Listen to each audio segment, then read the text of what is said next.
Première épître de Paul aux Corinthiens, chapitre 1. Paul, appelé à être apôtre du Christ Jésus, par la volonté de Dieu, et le frère Sosthène, à l'Église de Dieu qui est à Corinthe, à ceux qui ont été sanctifiés en Christ Jésus, appelés à être saints, et à tous ceux qui, en quelque lieu que ce soit, invoquent le nom de notre Seigneur Jésus-Christ, leur Seigneur et le nôtre. Que la grâce et la paix vous soient données de la part de Dieu notre Père et du Seigneur Jésus-Christ. Je rends continuellement grâce à Dieu à votre sujet, pour la grâce de Dieu qui vous a été accordée en Christ Jésus, de ce que vous avez été enrichis en lui, en toutes choses, en toute parole et en toute connaissance. Car le témoignage de Christ a été fermement établi en vous. Ainsi donc, il ne vous manque aucun don dans l'attente où vous êtes de la révélation de notre Seigneur Jésus-Christ. Il vous affermira aussi jusqu'à la fin, pour que vous soyez irréprochables au jour de notre Seigneur Jésus-Christ. Il est fidèle, lui qui vous a appelés à la communion de son Fils Jésus-Christ notre Seigneur. Je vous exhorte, frères, par le nom de notre Seigneur Jésus-Christ, tenez tous le même langage, qu'il n'y ait pas de division parmi vous, mais soyez en plein accord dans la même pensée et dans la même opinion. Car, mes frères, j'ai appris à votre sujet, par les gens de Chloé, qu'il y a des discordes parmi vous. J'entends par là que chacun de vous dit « Moi je suis de Paul, et moi d'Apollos, et moi de Céphas, et moi de Christ. » Christ est-il divisé? Est-ce que Paul a été crucifié pour vous? Ou bien est-ce au nom de Paul que vous avez été baptisés? Je rends grâce de n'avoir baptisé aucun de vous excepté Crispus et Gaius. Ainsi personne ne peut dire que vous avez été baptisés en mon nom. J'ai encore baptisé la famille de Stéphanas. Du reste, je ne sais pas si j'ai baptisé quelqu'un d'autre. Car Christ ne m'a pas envoyé pour baptiser, mais pour annoncer l'Évangile, et cela sans la sagesse du langage, afin que la croix du Christ ne soit pas rendue vaine. Car la parole de la croix est folie pour ceux qui périssent, mais pour nous qui sommes sauvés, elle est puissance de Dieu. Aussi est-il écrit, « Je détruirai la sagesse des sages, et j'anéantirai l'intelligence des intelligents. » Où est le sage? Où est le scribe? Où est le contestataire de ce siècle? Dieu n'a-t-il pas frappé de folie la sagesse du monde? Car puisque le monde, avec sa sagesse, n'a pas connu Dieu dans la sagesse de Dieu, il a plu à Dieu de sauver les croyants par la folie de la prédication. Les Juifs demandent des miracles, et les Grecs cherchent la sagesse. Nous prêchons Christ crucifié, scandale pour les Juifs et folie pour les païens. Mais pour ceux qui sont appelés, tant Juifs que Grecs, Christ, puissance de Dieu et sagesse de Dieu. Car la folie de Dieu est plus sage que les hommes, et la faiblesse de Dieu est plus forte que les hommes. Considérez, frères, comment vous avez été appelés. Il n'y a parmi vous ni beaucoup de sages selon la chair, ni beaucoup de puissants, ni beaucoup de nobles. Mais Dieu a choisi les choses folles du monde pour confondre les sages. Dieu a choisi les choses faibles du monde pour confondre les fortes. Dieu a choisi les choses viles du monde, celles qu'on méprise, celles qui ne sont pas, pour réduire à rien celles qui sont, afin que nulle chair ne se glorifie devant Dieu. Or, c'est par lui que vous êtes en Christ Jésus, qui, de par Dieu, a été fait pour nous sagesse, et justice, et sanctification, et rédemption, afin, comme il est écrit, que celui qui se glorifie dans le Seigneur. Première épître de Paul aux Corinthiens, chapitre 2. Pour moi, frères, lorsque je suis allé chez vous, ce n'est pas avec une supériorité de langage ou de sagesse que je suis allé vous annoncer le témoignage de Dieu.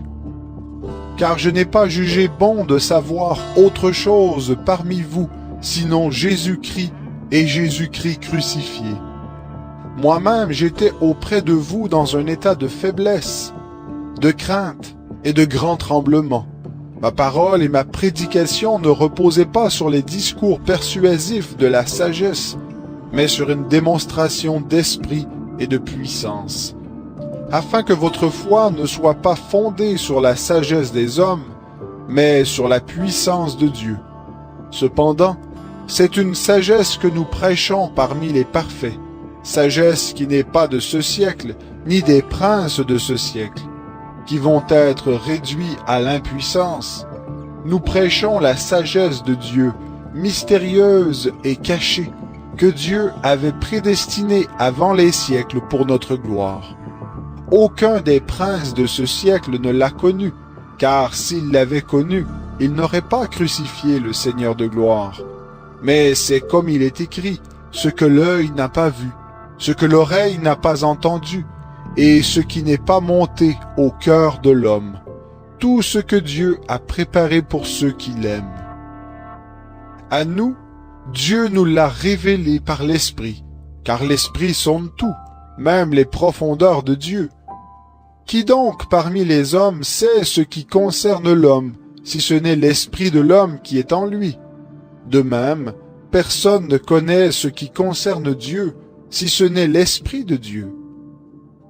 Or nous n'avons pas reçu l'Esprit du monde, mais l'Esprit qui vient de Dieu, afin de savoir ce que Dieu nous a donné par grâce. Et nous en parlons non avec des discours qu'enseigne la sagesse humaine, mais avec ceux qu'enseigne l'Esprit, en expliquant les réalités spirituelles à des hommes spirituels. Mais l'homme naturel ne reçoit pas les choses de l'Esprit de Dieu, car elles sont d'une folie pour lui, et il ne peut les connaître, parce que c'est spirituellement qu'on en juge. L'homme spirituel, au contraire, juge de tout, et il n'est lui-même jugé par personne. En effet, qui a connu la pensée du Seigneur pour l'instruire? Or nous avons la pensée de Christ. Première épître de Paul aux Corinthiens, chapitre 3. Pour moi, frères, ce n'est pas comme à des hommes spirituels que j'ai pu vous parler, mais comme à des hommes charnels, comme à de petits enfants en Christ. Je vous ai donné du lait et non de la nourriture solide, car vous ne pouviez pas la supporter, et vous ne le pouvez pas même à présent, parce que vous êtes encore charnels. En effet, puisqu'il y a parmi vous de la jalousie et de la discorde, n'êtes-vous pas charnels, et ne marchez-vous pas d'une manière toute humaine? Quand l'un dit « Moi je suis de Paul » et un autre « Moi d'Apollos », n'êtes-vous pas des hommes? Qu'est-ce donc qu'Apollos et qu'est-ce que Paul? Des serviteurs par le moyen desquels vous avez cru, selon que le Seigneur l'a donné à chacun. J'ai planté, Apollos a arrosé, mais Dieu a fait croître. Ainsi, ce n'est pas celui qui plante qui est quelque chose, ni celui qui arrose, mais Dieu qui fait croître. Celui qui plante et celui qui arrose ne font qu'un, et chacun recevra sa propre récompense selon son propre labeur. Car nous sommes ouvriers avec Dieu. Vous êtes le champ de Dieu, l'édifice de Dieu. Selon la grâce de Dieu qui m'a été donnée comme un sage architecte, j'ai posé le fondement et un autre bâti dessus. Mais que chacun prenne garde à la manière dont il bâtit dessus. Car personne ne peut poser un autre fondement que celui qui a été posé, savoir Jésus-Christ.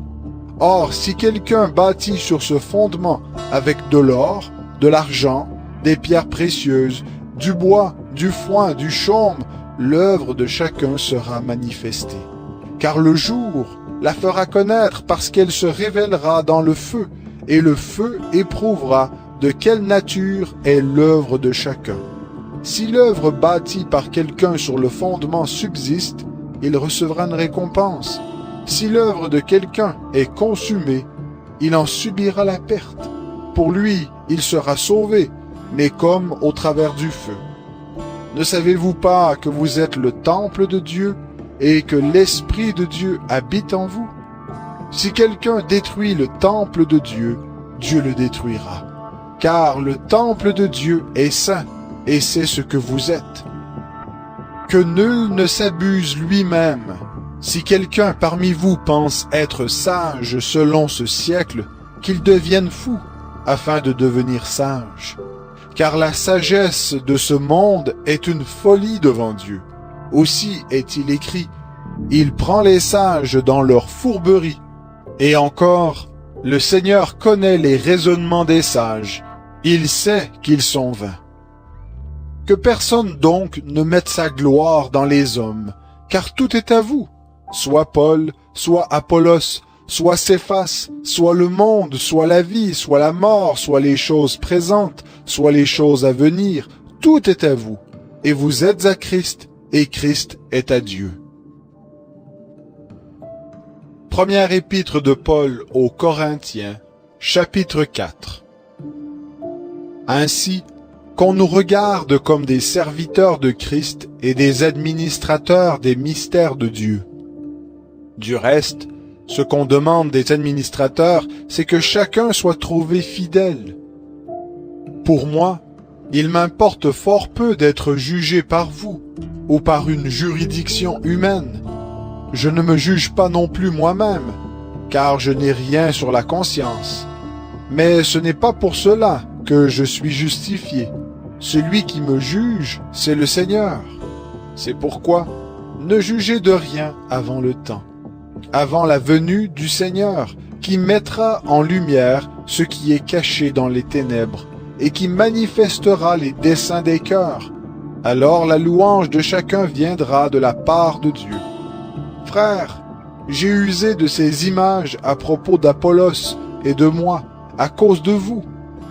Vous apprendrez ainsi en nos personnes à ne pas aller au-delà de ce qui est écrit. Et nul de vous ne s'enorgueillira en prenant parti pour l'un contre l'autre. Car qui est-ce qui te distingue? Qu'as-tu que tu n'aies reçu? Et si tu l'as reçu, pourquoi te glorifies-tu comme si tu ne l'avais pas reçu? Déjà vous êtes rassasiés, déjà vous êtes riches. Sans nous, vous avez commencé à régner, et puissiez-vous régner en effet, afin que nous aussi nous régnions avec vous. Car Dieu, ce me semble, a fait de nous apôtres, les derniers des hommes, des condamnés à mort en quelque sorte, puisque nous avons été en spectacle au monde, aux anges et aux hommes. Nous sommes fous à cause de Christ, mais vous, vous êtes sages en Christ. Nous sommes faibles, mais vous êtes forts. Vous êtes glorieux, et nous sommes déshonorés.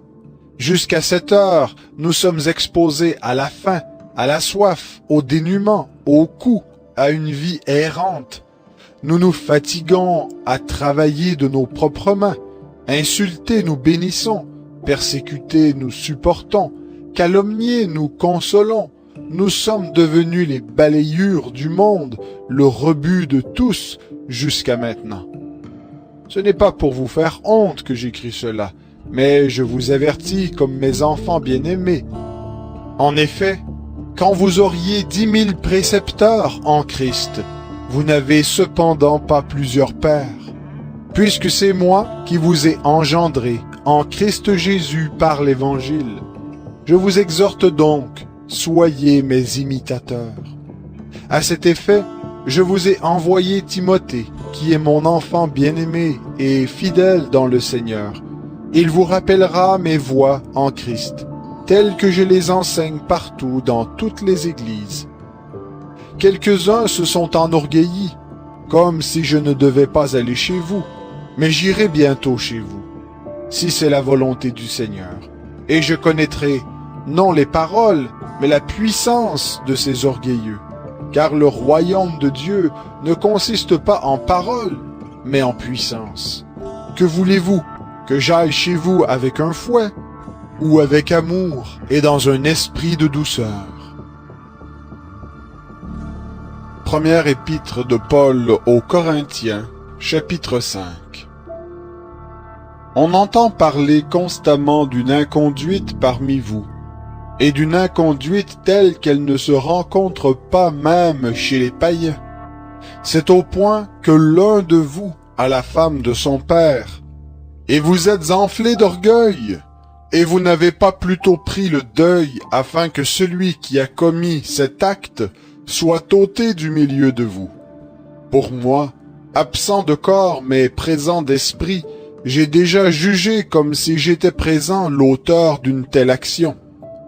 Car, au nom du Seigneur Jésus, vous et mon esprit, nous nous sommes assemblés avec la puissance de notre Seigneur Jésus, qu'un tel homme soit livré à Satan pour la destruction de la chair, afin que l'esprit soit sauvé au jour du Seigneur Jésus. Il n'est pas beau votre sujet de gloire. Ne savez-vous pas qu'un peu de levain fait lever toute la pâte? Purifiez-vous du vieux levain, afin que vous soyez une pâte nouvelle, puisque vous êtes sans levain, car Christ notre Pâque a été immolé. Célébrons donc la fête, non avec du vieux levain, ni avec un levain de perfidie et de méchanceté, mais avec les pains sans levain de la sincérité et de la vérité. Je vous ai écrit dans ma lettre de ne pas avoir de relation avec les débauchés. Ce n'est pas d'une manière absolue avec les débauchés de ce monde, ou avec les cupides et les accapareurs, ou avec les idolâtres. Autrement, vous devriez sortir du monde. Maintenant, ce que je vous ai écrit, c'est de ne pas avoir de relation avec quelqu'un qui, tout en se nommant frère, serait débauché, ou cupide, ou idolâtre, ou insulteur, ou ivrogne, ou accapareur, et même de ne pas manger avec un tel homme. Qu'ai-je en effet à juger ceux du dehors? N'est-ce pas de ceux du dedans que vous êtes juges? Ceux du dehors, Dieu les jugera. Expulsez le méchant du milieu de vous. Première épître de Paul aux Corinthiens, chapitre 6. Quelqu'un de vous, lorsqu'il a un différend avec un autre, ose-t-il plaider devant les infidèles et non devant les saints? Ne savez-vous pas que les saints jugeront le monde? Et si c'est par vous que le monde est jugé, seriez-vous indigne de juger les affaires de moindre importance? Ne savez-vous pas que nous jugerons les anges? Pourquoi pas, à plus forte raison, les affaires de cette vie? Quand donc vous avez des différends pour les affaires de cette vie, ce sont des gens dont l'Église ne fait aucun cas que vous établissez comme juges. Je le dis à votre honte. Ainsi, parmi vous, il n'y a pas un seul homme sage qui puisse prononcer un jugement entre ses frères. Mais un frère plaide contre un frère, et cela devant les non-croyants. Pour vous, c'est déjà une défaite que d'avoir des procès entre vous. Pourquoi ne souffrez-vous pas plutôt quelque injustice? Pourquoi ne vous laissez-vous pas plutôt dépouiller? Mais c'est vous qui pratiquez l'injustice et qui dépouillez les autres, et ce sont vos frères. Ne savez-vous pas que les injustes n'hériteront pas le royaume de Dieu? Ne vous y trompez pas, ni les débauchés, ni les idolâtres, ni les adultères, ni les dépravés, ni les homosexuels, ni les voleurs, ni les cupides, ni les ivrognes, ni les insulteurs, ni les accapareurs n'hériteront le royaume de Dieu. Et c'est là ce que vous étiez, quelques-uns d'entre vous. Mais vous avez été lavés, mais vous avez été sanctifiés, mais vous avez été justifiés au nom du Seigneur Jésus-Christ et par l'Esprit de notre Dieu. Tout m'est permis, mais tout n'est pas utile. Tout m'est permis, mais je ne me laisserai pas asservir par quoi que ce soit. Les aliments sont pour le ventre, et le ventre pour les aliments, et Dieu détruira l'un comme les autres. Mais le corps n'est pas pour l'inconduite. Il est pour le Seigneur, et le Seigneur pour le corps. Et Dieu, qui a ressuscité le Seigneur, nous ressuscitera aussi par sa puissance. Ne savez-vous pas que vos corps sont les membres de Christ? Prendrais-je donc les membres de Christ pour en faire les membres d'une prostituée? Certes non. Ne savez-vous pas que celui qui s'attache à la prostituée est un seul corps avec elle? Car, est-il dit, les deux deviendront une seule chair. Mais celui qui s'attache au Seigneur est avec lui un seul esprit. Fuyez l'inconduite. Quelque autre péché qu'un homme commette, ce péché est extérieur au corps. Mais celui qui se livre à l'inconduite pêche contre son propre corps. Ne savez-vous pas ceci? Votre corps est le temple du Saint-Esprit qui est en vous et que vous avez reçu de Dieu, et vous n'êtes pas à vous-même, car vous avez été rachetés à grand prix. Glorifiez donc Dieu dans votre corps et dans votre esprit qui appartiennent à Dieu. Première épître de Paul aux Corinthiens, chapitre 7. Passons à ce que vous m'avez écrit. Il est bon pour l'homme de ne pas toucher de femme. Toutefois, à cause des occasions d'inconduite, que chacun ait sa femme, et que chaque femme ait son mari. Que le mari rende à sa femme ce qu'il lui doit, et de même la femme à son mari. La femme n'a pas autorité sur son propre corps, mais c'est le mari. Et pareillement, le mari n'a pas autorité sur son propre corps, mais c'est la femme. Ne vous privez pas l'un de l'autre, si ce n'est momentanément, d'un commun accord, afin d'avoir du temps pour la prière, puis retournez ensemble, de peur que Satan ne vous tente par votre incontinence. Je dis cela comme une concession, non comme un ordre. Je voudrais que tous les hommes soient comme moi, mais chacun tient de Dieu un don particulier, l'un d'une manière, l'autre d'une autre. À ceux qui ne sont pas mariés, et aux veuves, je dis qu'il leur est bon de rester comme moi. Mais s'ils manquent de continence, qu'ils se marient, car il vaut mieux se marier que de brûler. À ceux qui sont mariés, j'ordonne non pas moi, mais le Seigneur, que la femme ne se sépare pas de son mari. Si elle est séparée, qu'elle demeure sans se marier, ou qu'elle se réconcilie avec son mari, et que le mari ne répudie pas sa femme. Aux autres, ce n'est pas le Seigneur, c'est moi qui dis, si un frère a une femme non croyante et qu'elle consente à habiter avec lui, qu'il ne la répudie pas. Et si une femme a un mari non croyant et qu'il consente à habiter avec elle, qu'elle ne répudie pas son mari. Car le mari non croyant est sanctifié par la femme, et la femme non croyante est sanctifiée par le frère. Autrement, vos enfants seraient impurs, tandis qu'en fait, ils sont saints. Si le non-croyant se sépare, qu'il se sépare. Le frère ou la sœur n'est pas lié en pareil cas. Dieu nous a appelés à vivre dans la paix. En effet, comment savoir, femme, si tu sauveras ton mari?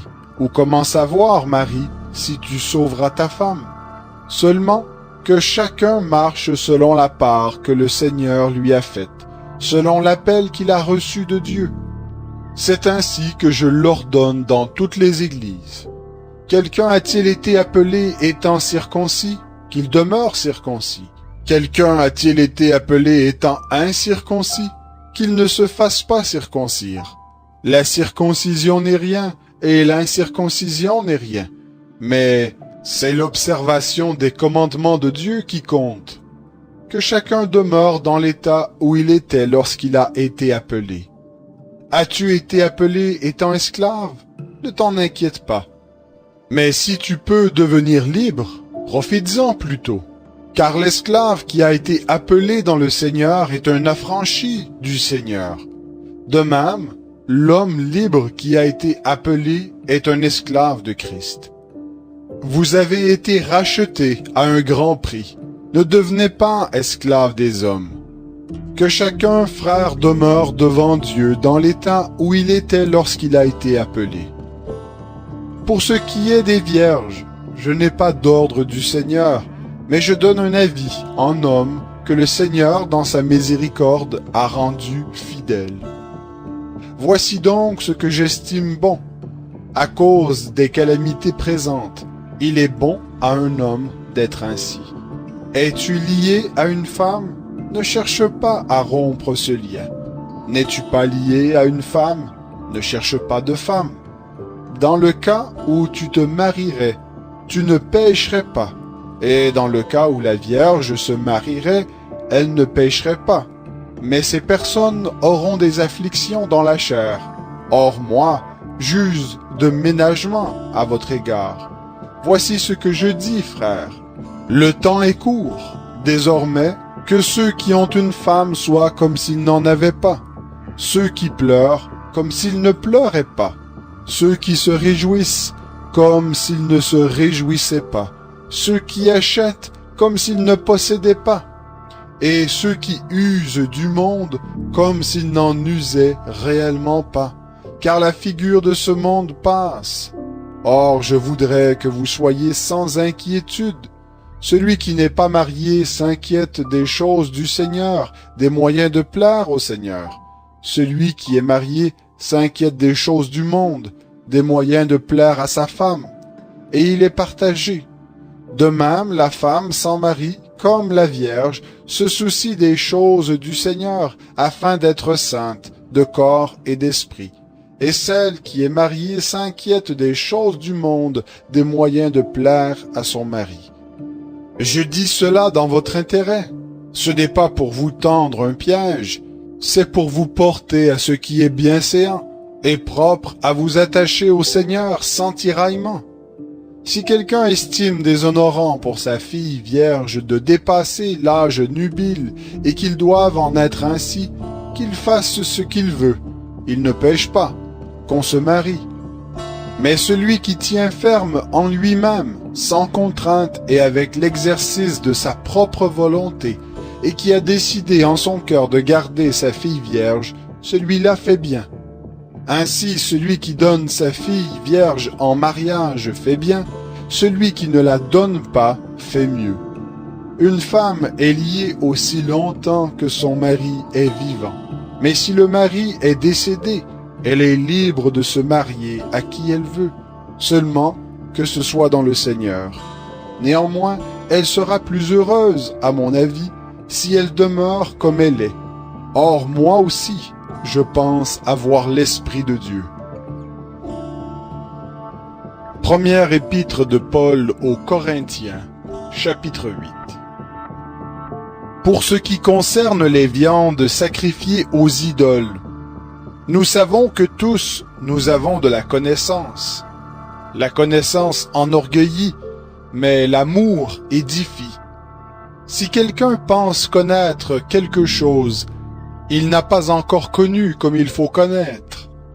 Mais si quelqu'un aime Dieu, celui-là est connu de lui. À propos donc de la consommation des viandes sacrifiées aux idoles, nous savons qu'il n'y a pas d'idole dans le monde et qu'il n'y a qu'un seul Dieu. Car quoi qu'il y ait ce qu'on appelle des dieux, soit dans le ciel, soit sur la terre, et de fait il y a beaucoup de dieux et beaucoup de seigneurs, néanmoins pour nous, il n'y a qu'un seul Dieu, le Père de qui viennent toutes choses, et pour qui nous sommes, et un seul Seigneur, Jésus-Christ, par qui sont toutes choses et par qui nous sommes. Mais tous n'ont pas cette connaissance. En effet, quelques-uns, retenus encore par l'habitude à l'égard de l'idole, mangent de ces viandes en tant que sacrifiées, et leur conscience, qui est faible, en est souillée. Ce n'est pas un aliment qui nous rapprochera de Dieu. Si nous n'en mangeons pas, nous n'avons rien de moins. Si nous en mangeons, nous n'avons rien de plus. Prenez garde toutefois, que votre droit ne devienne une pierre d'achoppement pour les faibles. Car si quelqu'un te voit, toi qui as de la connaissance, assis à table dans un temple d'idoles, sa conscience, à lui qui est faible, ne le portera-t-elle pas à manger des viandes sacrifiées aux idoles? Et ainsi le faible périt par ta connaissance, le frère pour lequel Christ est mort. En mangeant de la sorte contre les frères et en heurtant leur conscience faible, vous péchez contre Christ. C'est pourquoi, si un aliment fait tomber mon frère, jamais plus je ne mangerai de viande afin de ne pas faire tomber mon frère. Première épître de Paul aux Corinthiens, chapitre 9. Ne suis-je pas libre? Ne suis-je pas apôtre? N'ai-je pas vu notre Seigneur? N'êtes-vous pas mon œuvre dans le Seigneur? Si pour d'autres je ne suis pas apôtre, je le suis au moins pour vous, car vous êtes le sceau de mon apostolat dans le Seigneur. C'est là ma défense contre ceux qui me font un procès. N'avons-nous pas le droit de manger et de boire? N'avons-nous pas le droit d'emmener avec nous une sœur qui soit notre femme, comme font les autres apôtres et les frères du Seigneur et Céphas? Ou bien, est-ce que moi seul et Barnabas, nous n'avons pas le droit de ne point travailler? Qui donc sert jamais dans une armée à ses propres frais? Qui plante une vigne et n'en mange pas le fruit? Qui fait paître un troupeau et ne se nourrit pas du lait du troupeau? Est-ce en homme que je parle ainsi? La loi aussi ne le dit-elle pas? Car il est écrit dans la loi de Moïse, « Tu n'emmuselleras pas le bœuf quand il foule le grain. » Dieu se met-il en peine des bœufs? Ou parle-t-il ainsi à cause de nous? Oui, c'est à cause de nous que cela fut écrit. Celui qui laboure doit labourer avec espérance, et celui qui foule le grain, fouler avec l'espérance d'y avoir part. Si nous avons semé pour vous les biens spirituels, est-ce excessif que nous moissonnions vos biens matériels? Si d'autres jouissent de ce droit sur vous, n'est-ce pas plutôt à nous d'en jouir? Mais nous n'avons pas usé de ce droit.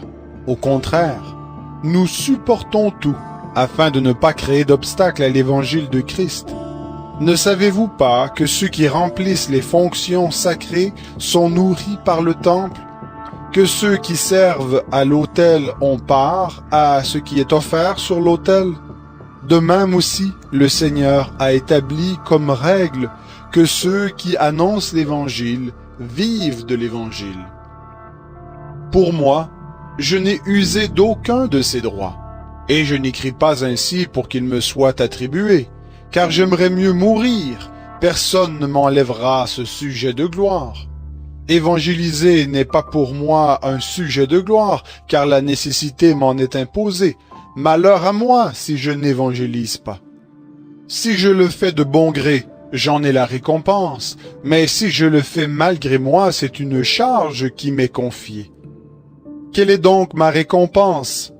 C'est en évangélisant d'annoncer gratuitement l'Évangile, sans user du droit que l'Évangile me donne. Car bien que je sois libre à l'égard de tous, je me suis rendu le serviteur de tous afin de gagner le plus grand nombre. Avec les Juifs, j'ai été comme Juif afin de gagner les Juifs. Avec ceux qui sont sous la loi, comme sous la loi, et pourtant je ne suis pas moi-même sous la loi, afin de gagner ceux qui sont sous la loi. Avec ceux qui sont sans la loi, comme sans la loi, et pourtant je ne suis pas moi-même sans la loi de Dieu, mais sous la loi de Christ, afin de gagner ceux qui sont sans loi. J'ai été faible avec les faibles, afin de gagner les faibles. Je me suis fait tout à tous, afin d'en sauver de toute manière quelques-uns. Je fais tout à cause de l'Évangile, afin d'y avoir part. Ne savez-vous pas que ceux qui courent dans le stade courent tous, mais qu'un seul reçoit le prix?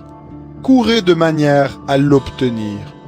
Tout lutteur s'impose toute espèce d'abstinence, eux, pour recevoir une couronne corruptible, nous, pour une couronne incorruptible. Moi donc, je cours, mais non pas à l'aventure, je donne des coups de poing, mais non pour battre l'air. Au contraire, je traite durement mon corps, je le tiens assujetti de peur, après avoir prêché aux autres d'être moi-même disqualifié. Première épître de Paul aux Corinthiens, chapitre 10. Frères, je ne veux pas que vous l'ignoriez.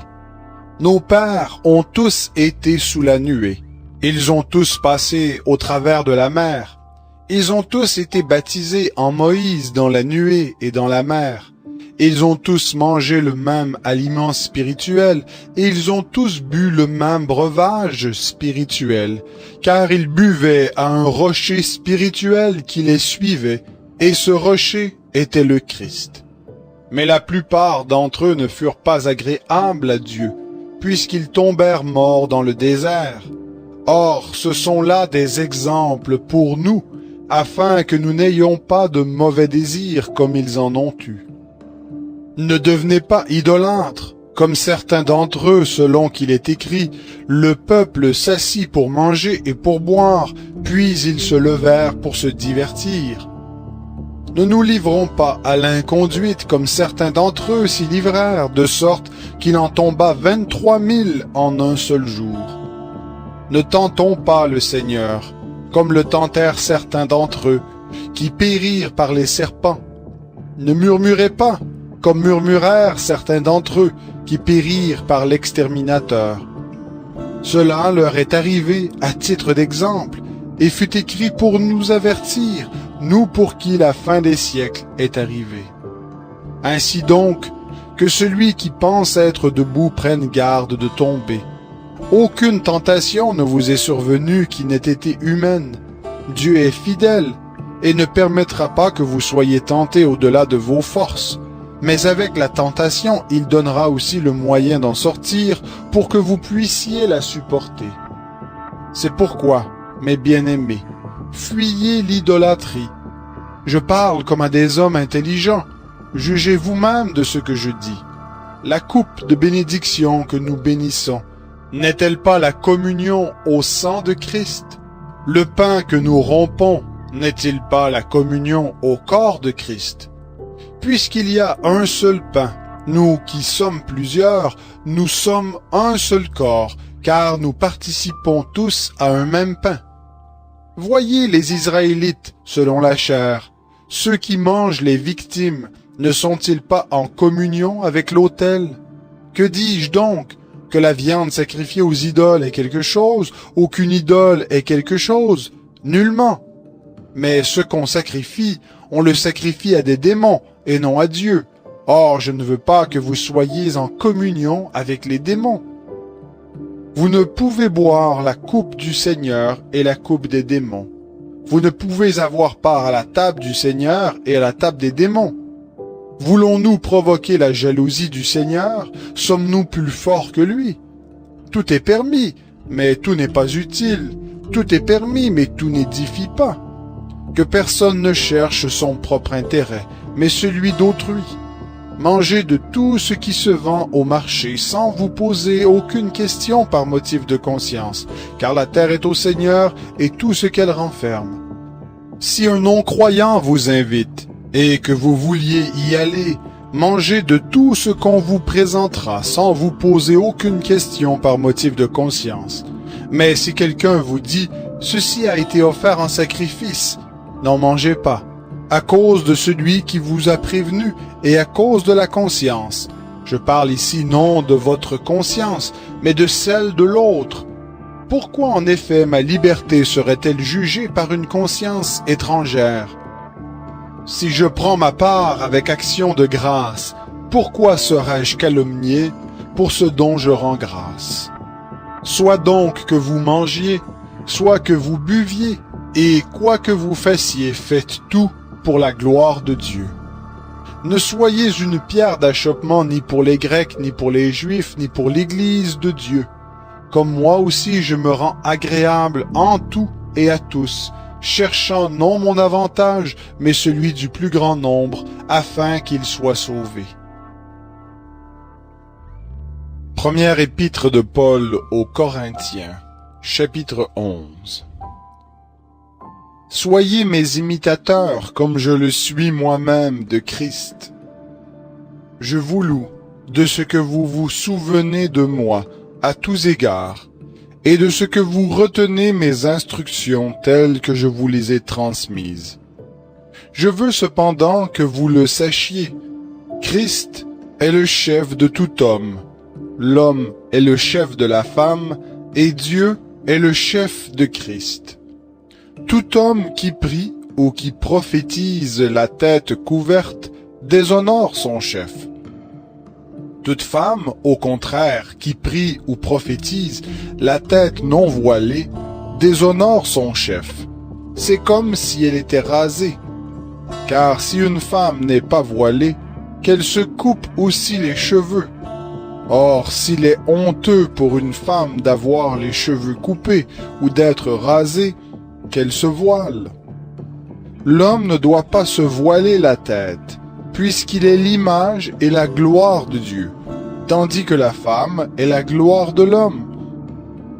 En effet, l'homme n'a pas été tiré de la femme, mais la femme a été tirée de l'homme.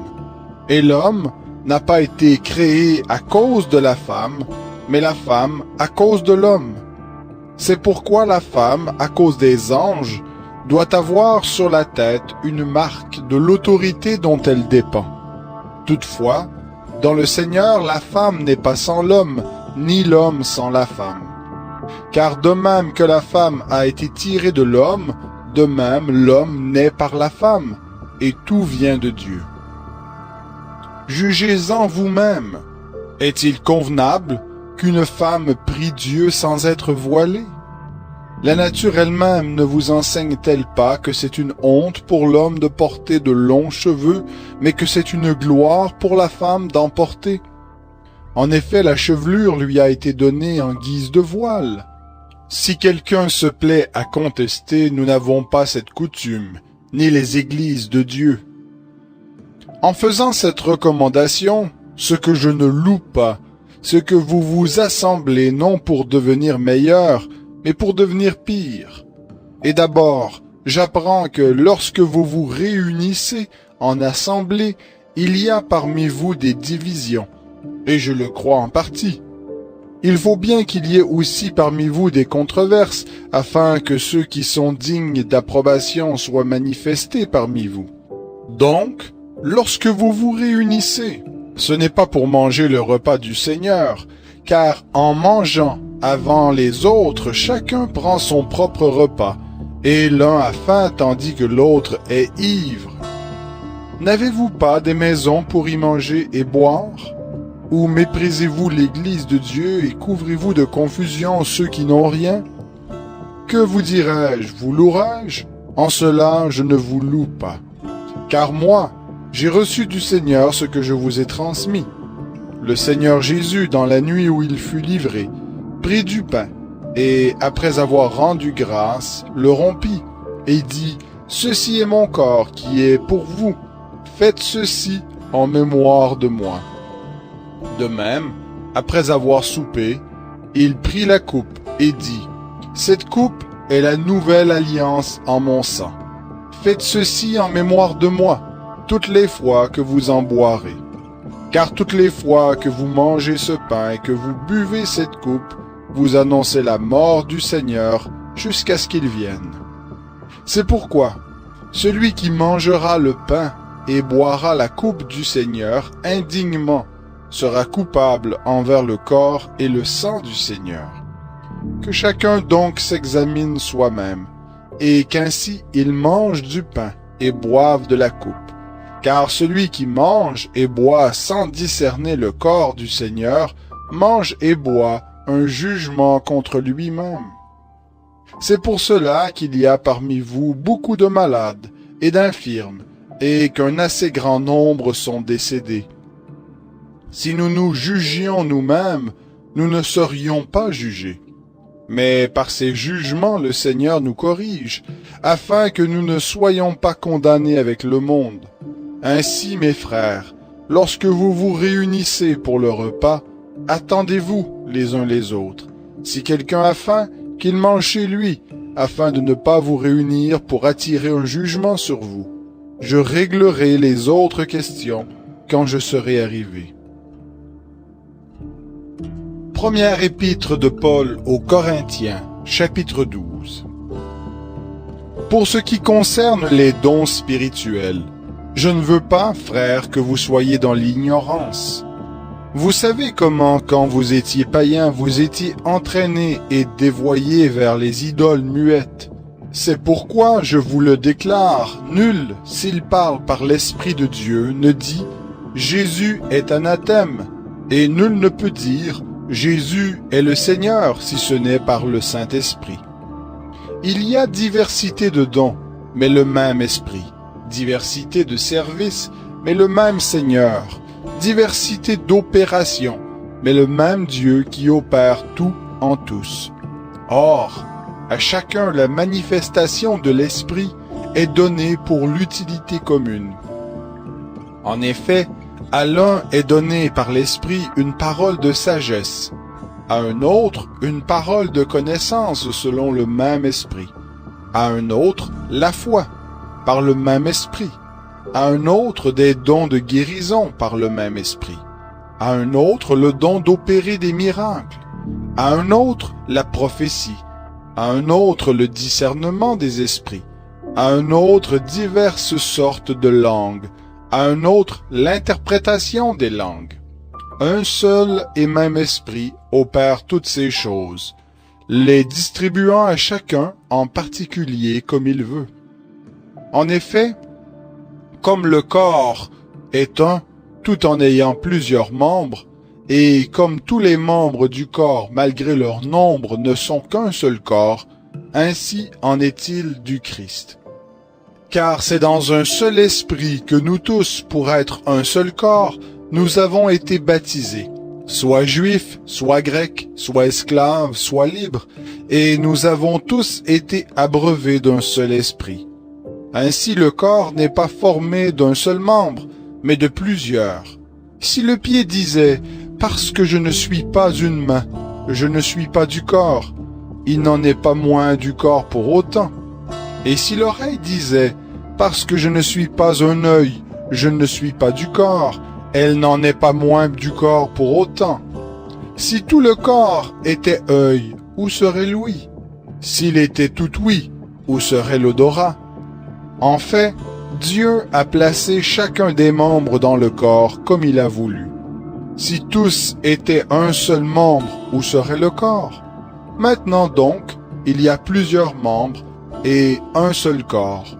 L'œil ne peut pas dire à la main « Je n'ai pas besoin de toi », ni la tête dire aux pieds « Je n'ai pas besoin de vous », mais bien plutôt, les membres du corps qui paraissent être les plus faibles sont nécessaires, et ceux que nous estimons être les moins honorables du corps, nous les entourons d'un plus grand honneur.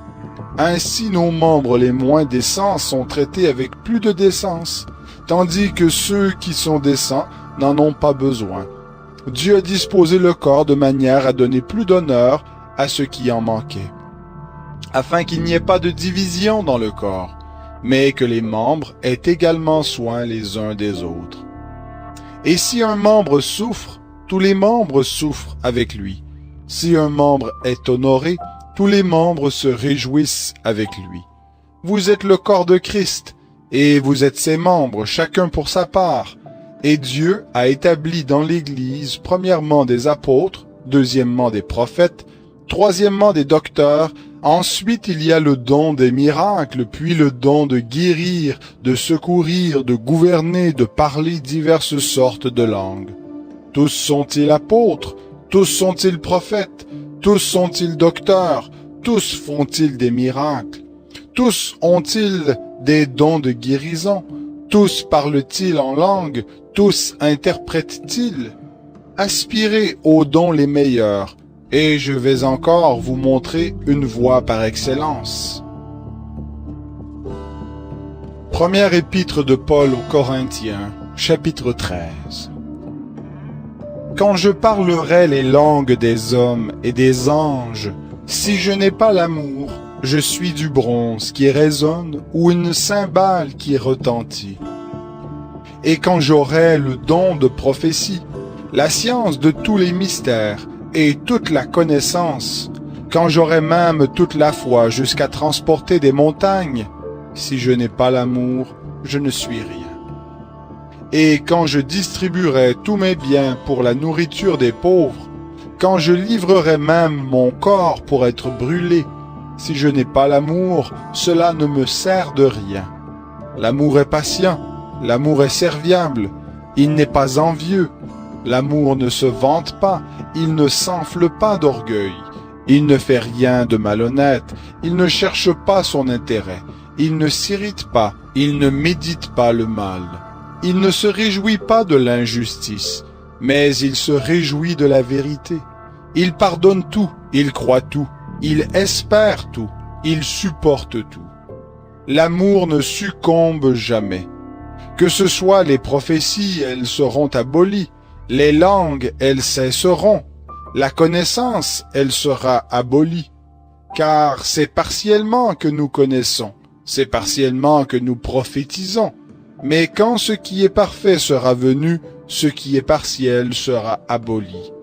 Lorsque j'étais enfant, je parlais comme un enfant, je pensais comme un enfant, je raisonnais comme un enfant.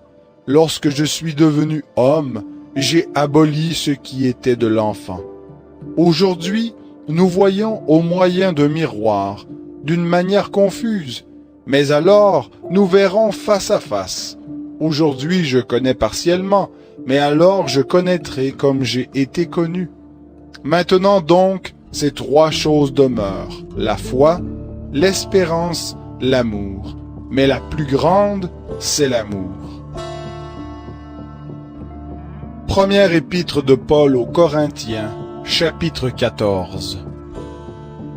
Recherchez l'amour, aspirez aussi aux dons spirituels, mais surtout à celui de prophétie.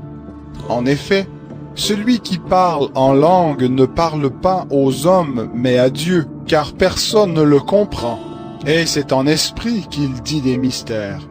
Celui qui prophétise, au contraire, parle aux hommes, les édifie, les exhorte, les console. Celui qui parle en langue s'édifie lui-même, celui qui prophétise édifie l'Église. Je veux que vous parliez tous en langue, mais je veux encore plus que vous prophétisiez.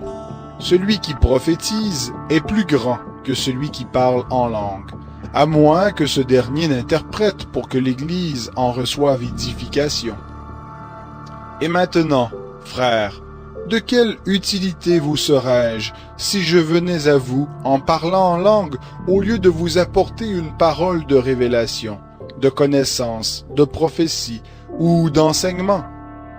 Si des objets inanimés qui rendent un son, comme la flûte ou la harpe, ne rendent pas des sons distincts, comment reconnaîtra-t-on ce que joue la flûte ou la harpe?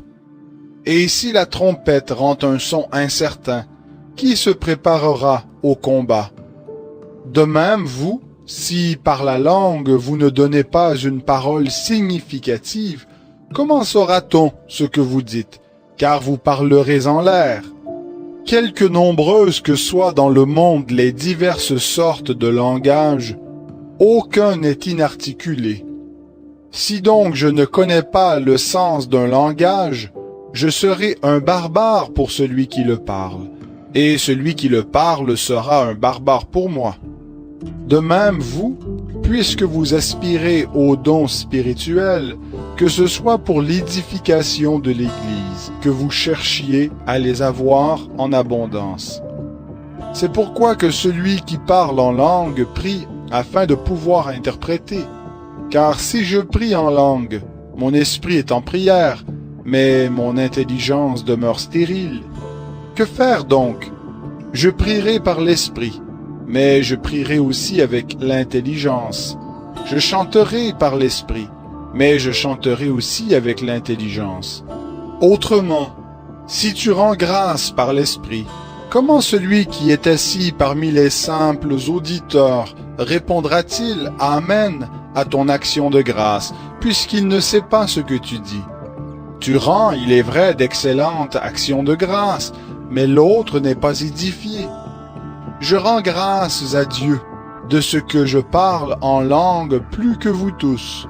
Mais dans l'Église, je préfère dire 5 paroles avec mon intelligence afin d'instruire les autres plutôt que 10 000 paroles en langue.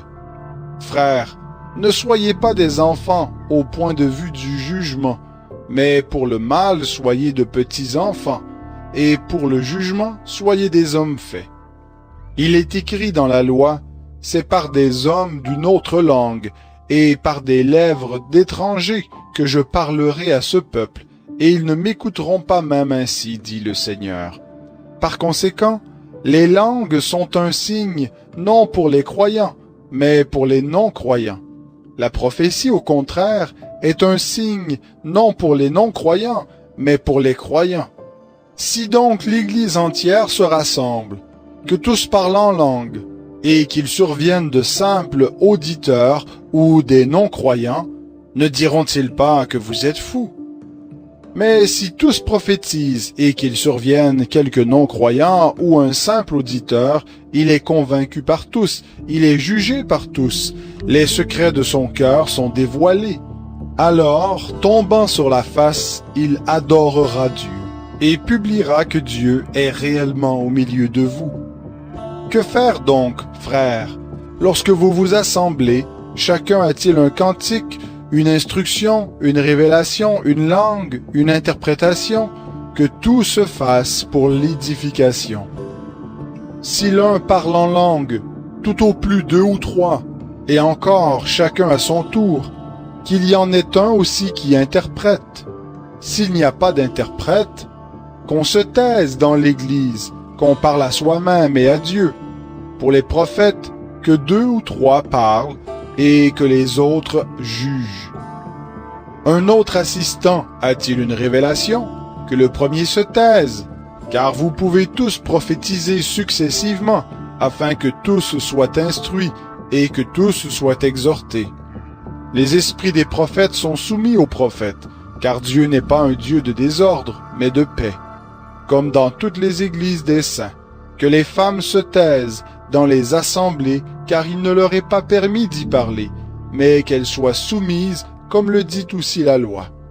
Si elles veulent s'instruire sur quelque point, qu'elles interrogent leur propre mari à la maison, car il est malséant à une femme de parler dans l'Église. Est-ce de chez vous que la parole de Dieu est sortie, ou est-ce à vous seul qu'elle est parvenue? Si quelqu'un croit être prophète ou inspiré, qu'il reconnaisse que ce que je vous écris est un commandement du Seigneur, et si quelqu'un l'ignore, c'est qu'il est ignoré de Dieu. Ainsi donc, frères, aspirez à prophétiser, et n'empêchez pas de parler en langue, mais que tout se fasse avec bienséance et avec ordre. Première épître de Paul aux Corinthiens, chapitre 15. Je vous rappelle, frères, l'évangile que je vous ai annoncé, que vous avez reçu, dans lequel vous demeurez ferme, et par lequel aussi vous êtes sauvés, si vous le retenez dans les termes où je vous l'ai annoncé. Autrement vous auriez cru en vain. Je vous ai transmis avant tout ce que j'avais aussi reçu. Christ est mort pour nos péchés, selon les Écritures. Il a été enseveli, il est ressuscité le 3e jour, selon les Écritures. Et il a été vu par Céphas, puis par les 12. Ensuite, il a été vu par plus de 500 frères à la fois, dont la plupart sont encore vivants, et dont quelques-uns sont décédés.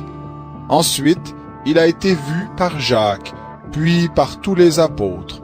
Après eux tous, il s'est fait voir à moi, comme à l'avorton, car je suis moi le moindre des apôtres. Je ne mérite pas d'être appelé apôtre parce que j'ai persécuté l'Église de Dieu.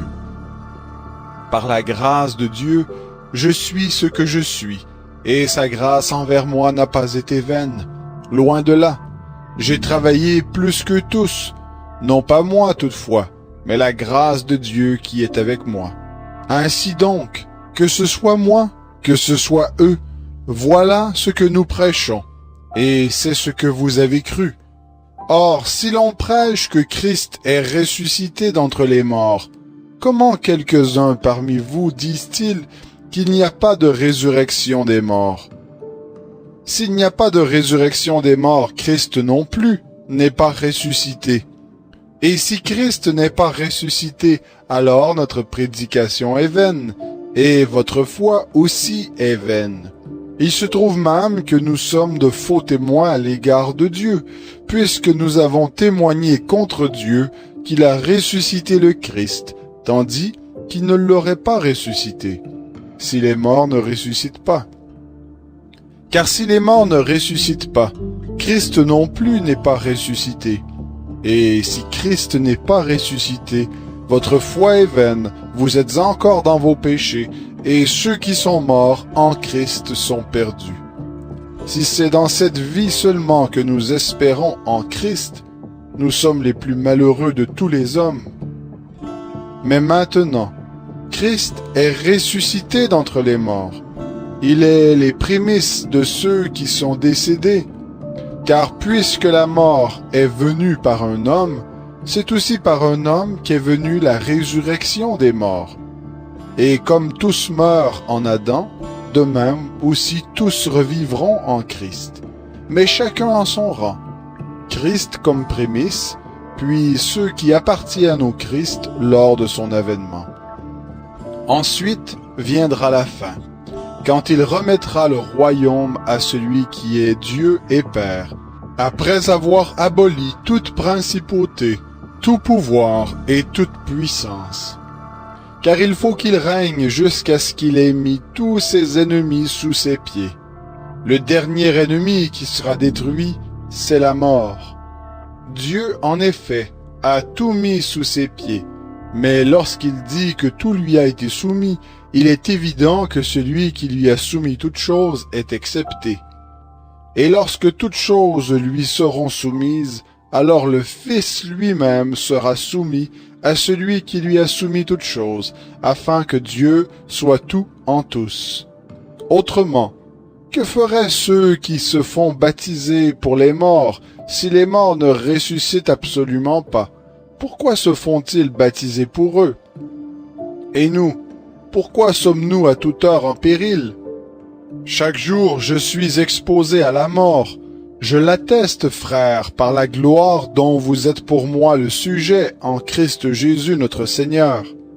Si c'est dans des vues humaines que j'ai combattu contre les bêtes à Éphèse, quel avantage m'en revient-il? Si les morts ne ressuscitent pas, mangeons et buvons, car demain nous mourrons. Ne vous y trompez pas. Les mauvaises compagnies corrompent les bonnes mœurs. Ressaisissez-vous, comme de justes, et ne péchez pas, car quelques-uns n'ont pas la connaissance de Dieu. Je le dis à votre honte. Mais quelqu'un dira, comment les morts ressuscitent-ils, et avec quel corps reviennent-ils?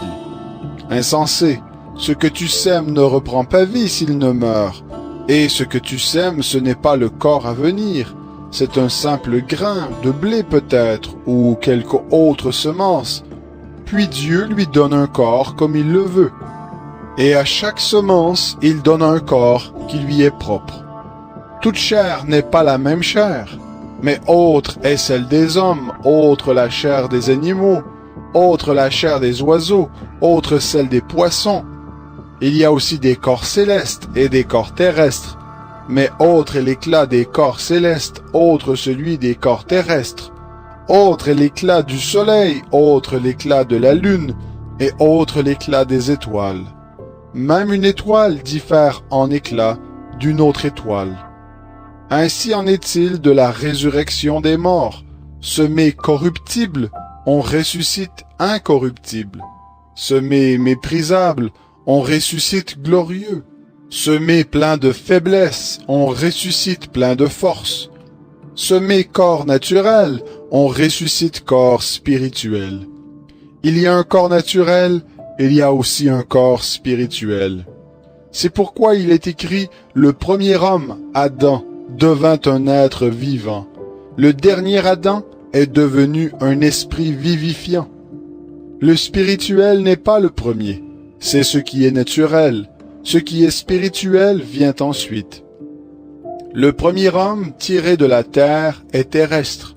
Le deuxième homme vient du ciel. Tel est le terrestre, tels sont aussi les terrestres. Et tel est le céleste, tels sont aussi les célestes. Et de même que nous avons porté l'image du terrestre, nous porterons aussi l'image du céleste. Ce que je dis, frères, c'est que la chair et le sang ne peuvent hériter le royaume de Dieu, et que la corruption n'hérite pas l'incorruptibilité. Voici, je vous dis un mystère, nous ne mourrons pas tous, mais tous nous serons changés. En un instant, en un clin d'œil, à la dernière trompette, car elle sonnera et les morts ressusciteront incorruptibles, et nous serons changés. Il faut en effet que ce corps corruptible revête l'incorruptibilité, et que ce corps mortel revête l'immortalité. Lorsque ce corps corruptible aura revêtu l'incorruptibilité, et que ce corps mortel aura revêtu l'immortalité, alors s'accomplira la parole qui est écrite. La mort a été engloutie dans la victoire. Ô mort, où est ta victoire? Ô mort, où est ton aiguillon? L'aiguillon de la mort, c'est le péché, et la puissance du péché, c'est la loi. Mais grâce soit rendue à Dieu, qui nous donne la victoire par notre Seigneur Jésus-Christ. Ainsi, mes frères bien-aimés, soyez fermes, inébranlables, progressez toujours dans l'œuvre du Seigneur, sachant que votre travail n'est pas vain dans le Seigneur. Première épître de Paul aux Corinthiens, chapitre 16. Pour la collecte en faveur des saints, agissez vous aussi comme je l'ai ordonné aux églises de la Galatie. Que chacun de vous, le premier jour de la semaine, mette à part chez lui ce qu'il pourra, selon ses moyens, afin qu'on n'attende pas mon arrivée pour faire les collectes. Et quand je serai venu, j'enverrai avec des lettres ceux que vous aurez approuvés pour porter vos dons à Jérusalem. S'il vaut la peine que j'y aille moi-même, ils feront le voyage avec moi. J'irai chez vous quand j'aurai traversé la Macédoine, car je traverserai la Macédoine. Peut-être séjournerai-je auprès de vous, ou même y passerai-je l'hiver, afin que vous me fassiez conduire là où je me rendrai. Je ne veux pas cette fois vous voir en passant, mais j'espère demeurer quelque temps auprès de vous, si le Seigneur le permet. Je resterai néanmoins à Éphèse jusqu'à la Pentecôte, car une porte s'est ouverte toute grande à mon activité, et les adversaires sont nombreux. Si Timothée arrive, faites en sorte qu'il soit sans crainte parmi vous, car il travaille comme moi à l'œuvre du Seigneur. Que personne donc ne le méprise. Faites-le reconduire en paix, afin qu'il vienne vers moi, car je l'attends avec les frères. Quant au frère Apollos, je l'ai beaucoup exhorté à se rendre chez vous avec les frères, mais ce n'était décidément pas sa volonté de le faire maintenant. Il partira quand il en aura l'occasion. Veillez, demeurez fermes dans la foi, soyez des hommes, fortifiez-vous. Que parmi vous, tout se fasse avec amour. Je vous fais encore une recommandation, frères. Vous savez que la famille de Stéphanas est les prémices de l'Achaïe, et qu'elle s'est mise au service des saints. Soumettez-vous aussi à de tels hommes, ainsi qu'à tous ceux qui prennent part à l'œuvre et qui travaillent. Je me réjouis de la présence de Stéphanas, de Fortunatus et d'Achaïcus. Ils ont suppléé à votre absence, car ils ont tranquillisé mon esprit et le vôtre. Sachez donc apprécier de tels hommes. Les églises d'Asie vous saluent. Aquilas et Priscille avec l'Église qui est dans leur maison vous saluent bien dans le Seigneur. Tous les frères vous saluent. Saluez-vous les uns les autres par un saint baiser. La salutation est de ma main à moi, Paul. Si quelqu'un n'aime pas le Seigneur, qu'il soit anathème. Maranatha, que la grâce du Seigneur Jésus soit avec vous. Mon amour est avec vous tous en Christ Jésus.